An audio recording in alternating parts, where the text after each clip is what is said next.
अपनी जिद, सनक, पागलपन, उन्माद, उचाट और भ्रष्ट बुद्धि के लिए दुनिया भर में बौखलाहट का पर्याय बने उत्तरी कोरिया के तानाशाह किम जोंग उन एक बार फिर पगला गए हैं। यह पागल भी कुछ अलग किस्म का पागल है।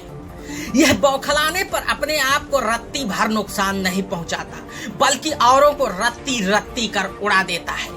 वैसे तो इसके पगलाहट की कोई पूर्व नियोजित वजह नहीं होती, बस ऐसे ही किसी न किसी बात को लेकर यह उच्चाटित होता है और उसी से बिलबिला जाता है। उस वक्त तो जो नजरों में आता है उसे मौत के घाट उतार देता है, फिर सीधे समूचे देश को मनमाफे फरमान सुना देता है। यह इस किस्म का दुर्बुद्धि है कि जैसे इसके मन में आ जाए कि कबूतर के दूध की बर्फी खाना है तो कबूतर का दूध ढूंढने में पूरे देश की सेना और पुलिस को जुटा देता है। यह दुर्बुद्धि खुद ही न्यायपालिका, कार्यपालिका और व्यवस्थापिका बन जाता है, यानी प्रशासन, सरकार, जज सब मुट्ठी में होते हैं। सारे काम चुटकियों में निपटाते हुए लीला समाप्त कर लोगों का राम नाम सत्य कर देता है। और हर बार इसकी वहशत का शिकार कोई और नहीं बल्कि इसके खुद के नागरिक होते हैं। अब ऐसे देश में नागरिकों के लिए नर्क भरी जिंदगी के बीच बड़ा सवाल ये उठता है कि इस दरिंदगी का दंश वो कब तक झेले, आखिर कब तक।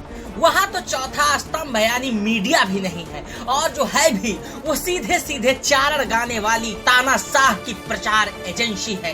खैर, मजबूरी है वहाँ के नागरिकों की जो दशकों से इसे आज तक झेलते आ रहे हैं। किम जोंग उन को हम किम जोंक कहें तो कोई गलत बात नहीं होगी, क्योंकि वह एक ऐसा जोंक है जो दशकों से अपने नागरिकों का खून चूसता चला आ रहा है। इन दिनों किम जोंक किसी अन्य वजह से नहीं, बस ऐसे ही एक बार फिर अपने लोगों पर बौखला गया है। दरअसल उत्तर कोरिया में बड़ी संख्या में लोग के पॉप के दीवाने हैं। आपको बता दें कि के पॉप कोई नशा नहीं बल्कि यह मुख्य रूप से दक्षिण कोरिया में निर्मित वेस्टर्न म्यूजिक पर आधारित एक नाच गाना वाला मनोरंजन का कार्यक्रम है। और उत्तरी कोरिया में इसकी सेंसरशिप के बावजूद भी लोग सीमा पार तस्करी कर दक्षिण कोरिया से इसे खरीदते हैं। इस तानाशाह ने मात्र इस कार्यक्रम को देखने पर पहले 5 साल की सजा सुनाई थी, अब इसे बढ़ाकर 15 साल कर दिया है। और इतना ही नहीं बल्कि पेनड्राइव की तस्करी के साथ पकड़े जाने पर मौत का सीधे फरमान सुनाया है, क्योंकि इसे दक्षिण कोरिया का नाच गाना तो छोड़िए, अमृत भी बर्दाश्त नहीं है।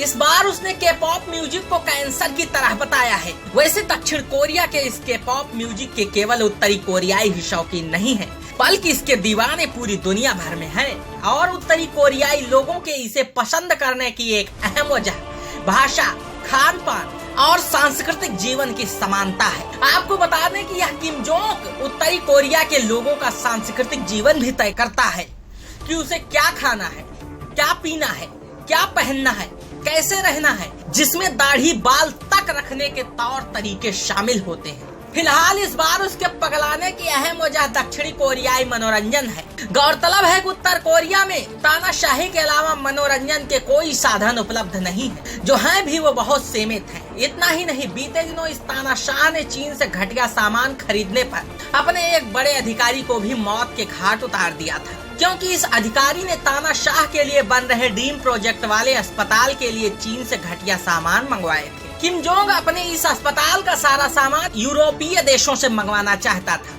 कोरियाई अखबार डेली एनके के मुताबिक उसने एक बार इसी अस्पताल को अपनी आंखों के सामने तोड़वा भी दिया था, क्योंकि वह इस अस्पताल को मात्र 6 महीने के भीतर एक भव्य और बड़ा आलीशान अस्पताल बनवाना चाहता था। किम के फरमान के बावजूद उद्घाटन की तारीख तक यह अस्पताल बनकर तैयार नहीं हो पाया था, और अस्पताल में चिकित्सा उपकरणों की भारी कमी को देखते हुए अधिकारियों ने आनन फानन में चाइना से माल मंगवाने का निर्णय लिया था। बस इसी बात पर किम जोंग बौखला गया और उसे मौत के घाट उतार दिया। खबरों के मुताबिक उत्तर कोरिया पर लगे प्रतिबंधों और कोरोना महामारी के कारण यूरोपीय देशों ने उत्तर कोरिया को मेडिकल इक्विपमेंट निर्धारित समय पर नहीं दिए, जिसके बाद चीन से सामानों को खरीदने का फैसला लिया गया। और इस बात की जानकारी किम जोंग को न होने पर बस बिलबिलाया तानाशाह भड़क गया।